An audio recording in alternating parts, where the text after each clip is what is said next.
बीते कुछ घंटों में पंजाब में दो बहुत ख़तरनाक वारदातें हुई हैं, दो बॉम्ब ब्लास्ट हुए हैं, एक जलंधर में, एक अमृतसर में।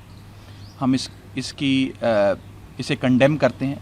स्थिति बहुत सेंसिटिव है, चिंताजनक है और सीधे तौर पर ये बॉम्ब ब्लास्ट पंजाब की अमन और शांति से एक प्रकार का खिलवाड़ करने की कोशिश है। पंजाब के डीजीपी साहब ने मौका वारदात पर जाकर और फॉरेंसिक एक्सपर्ट्स से सारी जांच पड़ताल कर शुरुआती जांच में ये पाया कि इस वारदात के पीछे पाकिस्तान के आईएसआई का हाथ है। दूसरी ओर पंजाब के मुख्यमंत्री ये बयान दे रहे हैं कि इस वारदात के पीछे पाकिस्तान के आईएसआई का हाथ नहीं है, बल्कि भारतीय जनता पार्टी का हाथ है। तो मैं सीधे तौर पर ये पूछना चाहता हूं कि पंजाब के मुख्यमंत्री भगवंत मान साहब पाकिस्तान की आईएसआई को क्यों क्लीन चिट देना चाहते हैं, और क्या उनकी इतनी दुश्मनी भारतीय जनता पार्टी से और अपने पॉलिटिकल ओपोनेंट से हो गई है कि आज उस पॉलिटिकल ओपोनेंट पे दोषारोपण करने के लिए उन्हें पाकिस्तान के आईएसआई की गोद में जाकर बैठना पड़ रहा है। हम अक्सर देखते हैं कि आईएसआई जब भी किसी वारदात को अंजाम देती है तो उसके बाद उससे किनारा कर लेती है और कहती है ये तो फॉल्स फ्लैग ऑपरेशन है, हमारा कुछ लेना देना नहीं है। आज भगवंत मान साहब सीधे तौर पर आईएसआई का नैरेटिव को आगे बढ़ा रहे हैं। जो बात आईएसआई कहती है वही मान साहब कह रहे हैं। तो ये बहुत खतरनाक है। मैं समझने का प्रयास कर रहा हूं कि क्यों भगवंत मान साहब, ऐसी कौन सी वो कंपल्शंस हैं जिसके चलते उन्हें इन आतंकवादियों को और इस आईएसआई को क्लीन चिट देने की इतनी जल्दी पड़ी है, और सीधे तौर पर वे अपने पॉलिटिकल ओपोनेंट को इसके लिए ब्लेम कर रहे हैं। ये बहुत चिंताजनक बयान है, इसे गंभीरता से लेना चाहिए और समझना चाहिए कि उनकी ऐसी क्या मजबूरियां हैं जिसके चलते वो इस प्रकार के बयान देने के लिए मजबूर हैं। दूसरा विषय यह है कि पंजाब एक बहुत सेंसिटिव बॉर्डर स्टेट है।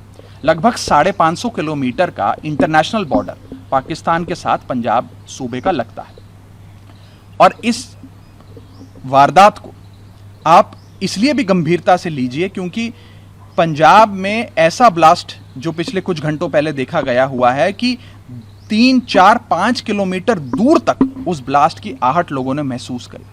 और इस ब्लास्ट की लोकेशन, जैसे कि जलंधर में जो ब्लास्ट हुआ, वो एक ऐसी जगह हुआ जहां 3 जगह से वो जगह आर्म्ड फोर्सेस, पैरामिलिट्री फोर्सेस और पंजाब पुलिस के हेडक्वार्टर से ढकी हुई थी।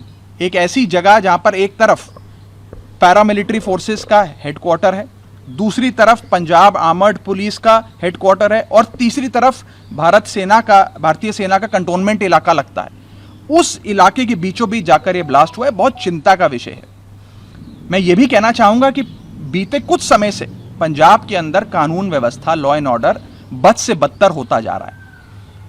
लोगों को थ्रेट कॉल, एक्सटॉर्शन कॉल, जान से मारने की धमकियां, चोरी, डकैती, छोटे ब्लास्ट, सिलेंडर ब्लास्ट से लेकर तमाम तरीके के एंटी सोशल एलिमेंट्स द्वारा अंजाम दी जा रही वारदातें, तमाम चीज़ें बढ़ती जा रही हैं और पंजाब का लॉ एंड ऑर्डर खराब होता जा रहा है। मैं मुख्यमंत्री साहब से ये दरख्वास्त करूंगा कि अपना पाकिस्तान प्रेम छोड़कर वे पंजाब सूबे के हालातों का जायजा लें और कैसे पंजाब में लॉ एंड ऑर्डर फिर से कायम किया जाए उस पर काम करें। लेकिन राघव जी, चूँकि आप पंजाब में मुख्यमंत्री को नज़दीक से जानते हैं, काफ़ी साल से काम किए हैं, जिस तरह का उनका बयान है भारतीय जनता पार्टी पर जो आरोप लगाए, क्या वो किसी के दबाव में लगा रहे हैं, किसी का प्रेशर है उन पर? देखिए, भगवंत मान साहब आईएसआई को क्यों क्लीन चिट दे रहे हैं ये तो वही बता पाएंगे। क्या उन पर किसी और का इन्फ्लुएंस है, किसी शख्स ने उन्हें कहा कि आप इस प्रकार का बयान दीजिए, या उन्होंने कोई ऐसे पदार्थ का सेवन किया है उसका इन्फ्लुएंस है, ये तो मैं नहीं कह सकता। ये तो वही बता पाएंगे कि